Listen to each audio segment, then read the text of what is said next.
وہ اس لیے آگے نہیں چل سکا کیونکہ پاکستان نے اپنی فضائی حدود استعمال کرنے کی اجازت نہیں دی اور کمرشلی وہ جو آپریشن تھا فلائٹ وہ وائبل نہیں تھا. اب سوال بنیادی طور پر یہ پیدا ہوتا ہے کہ جب ایک طرف ہماری اتنی بظاہر کشیدگی ہے کشمیر کو لے کر کے, تو یہ پاکستان نے آخر کیوں اجازت دی ہے؟ کیا یہ صرف ون آف ایونٹ ہے یا کچھ خفیہ سفارت خاری ہو رہی ہے؟ کامران, یہ بڑا امپورٹنٹ کویسچن ہے. لگ تو ایسے ہی رہا تھا جیسے کچھ جگہوں سے ہمیں اشارے بھی مل رہے تھے کہ دونوں ممالک کے درمیان آئندہ آنے والے ہفتوں اور مہینوں میں برف پگھل سکتی ہے, لیکن اس میں 2-3 فیکٹرز بڑے امپورٹنٹ ہیں جس کو ہائی لائٹ کرنے کی ضرورت اس وقت ہے, اور اس کے جو ہمیں آنسرز ہیں وہ ملیں گے آئندہ آنے والے دنوں میں جب یہ ڈیولپمنٹس انفولڈ ہوں گی. پہلی بات ہے کہ پچھلے پروگرام میں ہم نے بات کی UAE نے مقبوضہ کشمیر کے اندر سرمایہ کاری کے لیے MOU کیا. ابھی جس فلائٹ کا آپ ذکر کر رہے ہیں یہ بھی UAE کی طرف سے ہے, تو کیا کہیں ایسا تو نہیں لگ رہا کہ جو پاکستان اور بھارت اس وقت ڈائریکٹلی نیگوشیٹ نہیں کر رہے, وہ شاید نیگوشیٹ کر رہے ہیں تھرو UAE, اور یہ ایک کامن فیکٹرز ہے. اور اس میں جو امپورٹنٹ چیز ہے, چونکہ متحدہ عرب امارات بھی ایک مسلم ملک ہے اور سمپتھیز بھی ہماری ہیں ان کی طرف, پاکستان کی مدد بھی کرتے رہے ہیں, اور دوسرے UAE کے جو تعلقات ہیں بھارت کے ساتھ وہ بھی بہت شاندار ہیں, خاص طور پر پچھلے چند سالوں میں. تو اس میں ایک تو یہ ہو سکتا ہے کہ اگر سرمایہ کاری وہاں پہ بھارت کے جو شہری ہیں وہ ڈائریکٹ اگر نہیں کرتے, تو کیا اگر UAE کے جو شہری ہیں وہ سرمایہ کاری کر سکتے ہیں, اور اس کا لوکل رسپانس شاید اس سے مختلف ہو جو کہ ایک بھارتی شہری وہاں پہ انویسٹمنٹ کرے گا. تو ایک اور اس کے اندر جو چیز کامران بڑی امپورٹنٹ ہے وہ یہ کہ 5 اگست 2019 کو جب ہم نے بھارت نے یونیلیٹرلی کشمیر کی حیثیت چینج کرنے کی کوشش کی, اپنے آئین میں جو اس نے ترامیم کی, اس کے اوپر جو پاکستان کا ریئیکشن تھا اس میں یہ بھی چیز شامل تھی کہ ہم نے ان سے جو ایئر سپیس بند کر دی, تجارت بند کر دی, جو ڈپلومیٹک ریلیشنز تھے اس کو ڈاؤن گریڈ کر دیا. اور پچھلے کچھ عرصہ پہلے جب ایک ایفرٹ ہوئی کہ پاکستان اور بھارت کے درمیان تعلقات نارمل ہونے چاہیے, تو وزیر اعظم عمران خان صاحب کی طرف سے پھر بیان آیا کہ نہیں, جب تک وہ 5 اگست 2019 سے پہلے والا سٹیٹس جو ریسٹور نہیں ہوگا یہ تعلقات آگے نہیں بڑھیں گے. تو متنازع کشمیر کا جو ابھی ایک سٹیٹس ہے وہ اپنی جگہ ہے, 5 اگست 2019 کے جو سٹیٹس اس میں بھی کوئی تبدیلی نہیں ہوئی. تو یہ ایک بہت ہی سگنیفیکنٹ ڈیولپمنٹ ہے. اس سے لگتا یہ ہے کہ باوجود اس کے کہ پاکستان کی ڈومیسٹک سیکورٹی اور پولیٹیکل سچویشن ان دنوں میں کچھ اچھی نہیں ہے, اور بھارت ابھی بھی اس بات پہ تیار ہے کہ وہ پاکستان سے بات کرنا چاہ رہا ہے. اچھا, یہ جو آپ بات کہہ رہے ہیں بالکل جو UAE کا کردار ہے, دیکھیں یہ کوئی ڈھکی چھپی بات نہیں ہے. جب 25 فروری کو دونوں ملکوں نے اچانک سے ایک مشترکہ اعلامیہ آیا کہ اس میں 2003 کی جو سیز فائر ہے اس کو رینیو کیا, تو وہ جو نیگوشیشنز تھیں وہ نتیجہ تھا جو UAE نے خفیہ سفارتکاری کے ذریعے دونوں ملکوں کو قریب لایا. اور UAE کے اندر غالباً دبئی کے اندر جو ہمارے انٹیلیجنس کے سینئر افسران ہیں اور بھارت کی جو سینئر افسران ہیں ان کی کوئی خفیہ ملاقاتیں بھی ہوئیں آپس میں فیس ٹو فیس, اور ویسے بھی رابطہ تھا.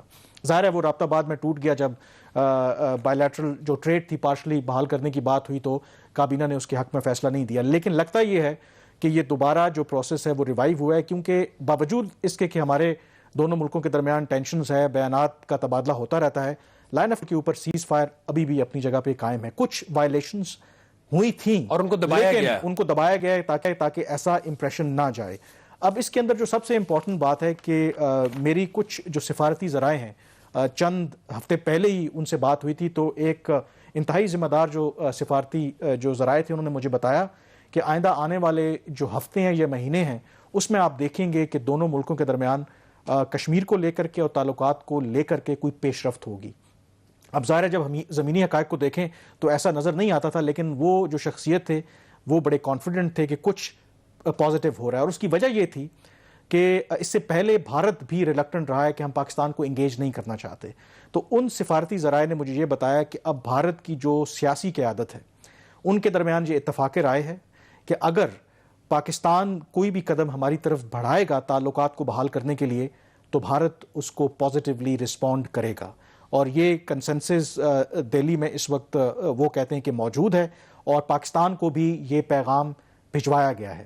تو لگتا یہ ہے کہ بیہائنڈ دا سین جو نیگوشیشنز ہیں وہ دونوں ملکوں کے درمیان ہو رہی ہیں. اور اسی وجہ سے دفتر خارجہ کے ترجمان سے جب 2 چیزوں کے اوپر سوال ہوا کہ کیا پاکستان کو خدشہ نہیں ہے کہ ایک ڈسپیوٹڈ ٹیریٹری میں ہمارا دوست ملک UAE انویسٹمنٹ کرنے جا رہا ہے اور ہم نے فضائی حدود استعمال کرنے کی اجازت بھی دی ہے, تو ان کا جواب جو ہے وہ بڑا انٹرسٹنگ تھا. انگریزی میں جب انہوں نے جواب دیا انہوں نے کہا جی on the question of flights and some reported investments in Indian occupied Kashmir. There are various dimensions to it, especially in the case of flights that includes technical questions as well as international conventions on air navigation. The relevant authorities are seized of the matter.